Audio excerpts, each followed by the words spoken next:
Shalom, Bapak Ibu yang dikasihi Tuhan, dimanapun Anda berada. Senang sekali kita boleh dengar-dengaran firman Tuhan pada pagi hari ini. Baik, kita akan bersatu di dalam doa. Mari Bapak Ibu kita bersatu di dalam doa. Bapa dalam kerajaan surga, kami menyadari Tuhan betapa besar kasih-Mu dalam kehidupan kami.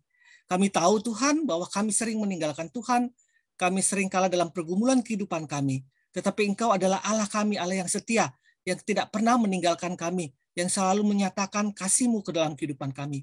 Pada hari ini juga Engkau berikan hari yang baru buat kami. Engkau punya maksud tertentu yang terbaik buat kehidupan kami. Berbicaralah Engkau Tuhan seluas-luasnya dalam hati kami, agar roh kami kembali hidup, kembali mengenal Engkau, dan kembali berpaut ke dalam roh-Mu ya Tuhan. Di dalam nama Tuhan Yesus Kristus kami juga berdoa buat saudara-saudara kami dimanapun berada yang mengalami kelemahan tubuh, yang sedang mengalami sakit penyakit. Tuhan yang mengangkat dan menyembuhkan penyakit mereka. Tuhan yang memberikan kesabaran dan kekuatan serta pengharapan ke dalam roh mereka. Sehingga mereka berpengharapan terus akan kesembuhan penyakitnya kepada Engkau ya Tuhan. Di dalam nama Tuhan Yesus kami alaskan ibadah ini. Amin. Bapak Ibu yang dikasihi Tuhan. Judul kita pada pagi hari ini adalah Stop Ketika Gelap. Stop ketika gelap. Landasan firman Tuhan diambil dari Mazmur 33 ayat 16-22. Saya akan bacakan kepada Bapak Ibu sekalian. Seorang raja tidak akan selamat oleh besar kuasanya. Seorang pahlawan tidak akan tertolong oleh besarnya kekuatan. Kuda adalah harapan sia-sia untuk mencapai kemenangan, yang sekalipun besar, ketakasannya tidak dapat memberi keluputan.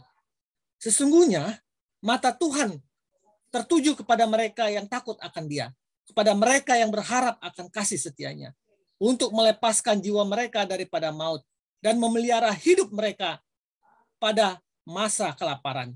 Jiwa kita menanti-nantikan Tuhan. Dialah penolong kita dan perisai kita. Ya, karena Dia hati kita bersukacita, sebab kepada namanya yang kudus kita percaya. Kasih setiamu ya Tuhan, kiranya menyertai kami, seperti kami berharap kepadamu. Mazmur 33 ayat 16-22. Bapak Ibu yang dikasihi Tuhan, dimanapun Anda berada. Rombongan pendakian sebuah gunung di Jawa Barat sedang berangkat dari kaki gunung sore hari.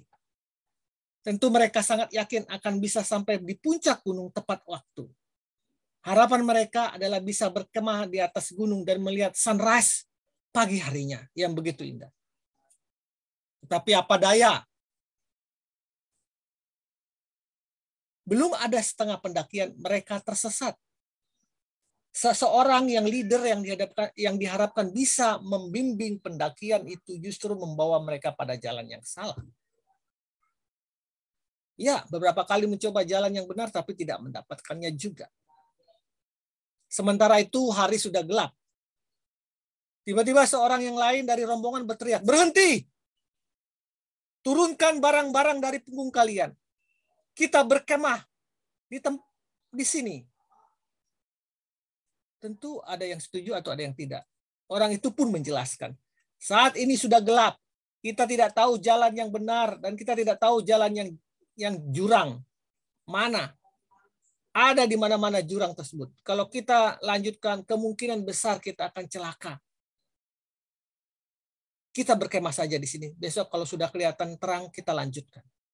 Akhirnya usul itu disetujui mereka, dan mereka melanjutkan pendakian esok harinya. Dan mereka pun sampai di puncak walau tidak tepat waktu. Serta gagal menyaksikan indahnya sunrise di pagi hari.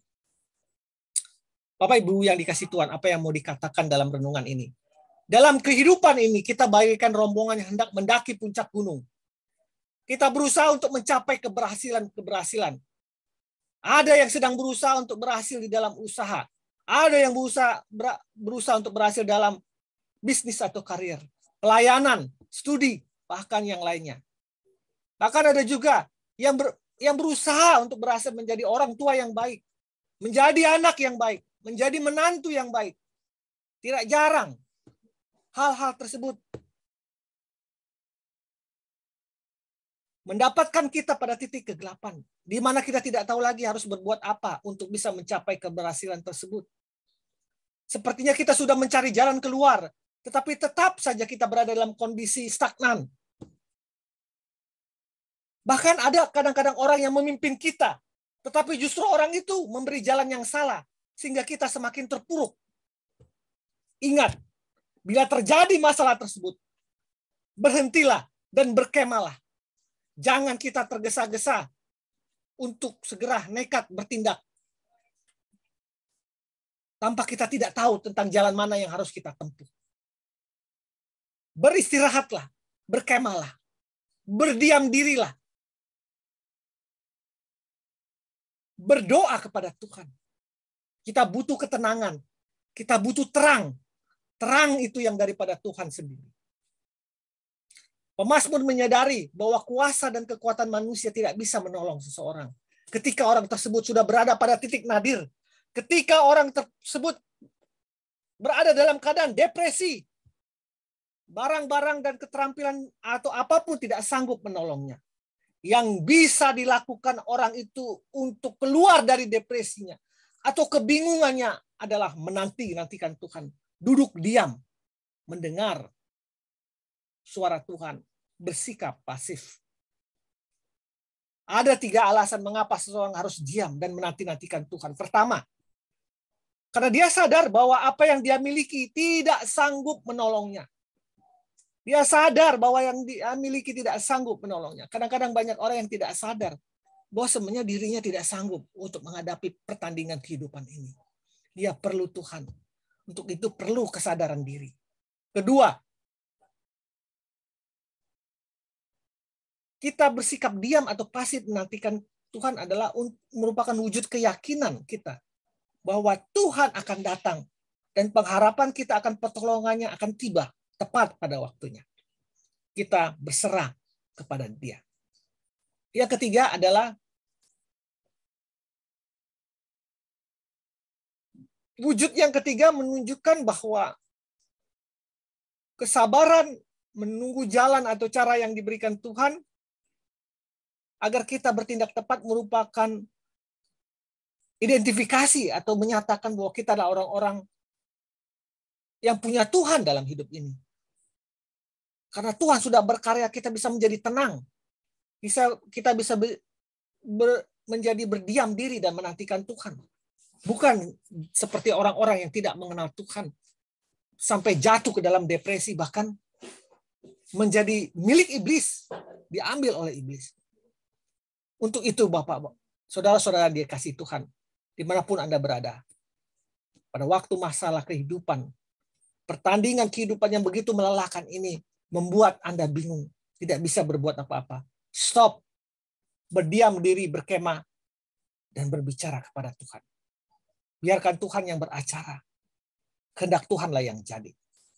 Jika kita melakukan tindakan nekat yang tidak didasari pemahaman akan cara yang benar, justru membawa kita terpuruk semakin jauh. Kiranya Tuhan memberkati kita. Tuhan membimbing kita, memberikan hikmat kita di dalam menyelesaikan setiap pertandingan kehidupan kita. Tuhan Yesus memberkati. Amin.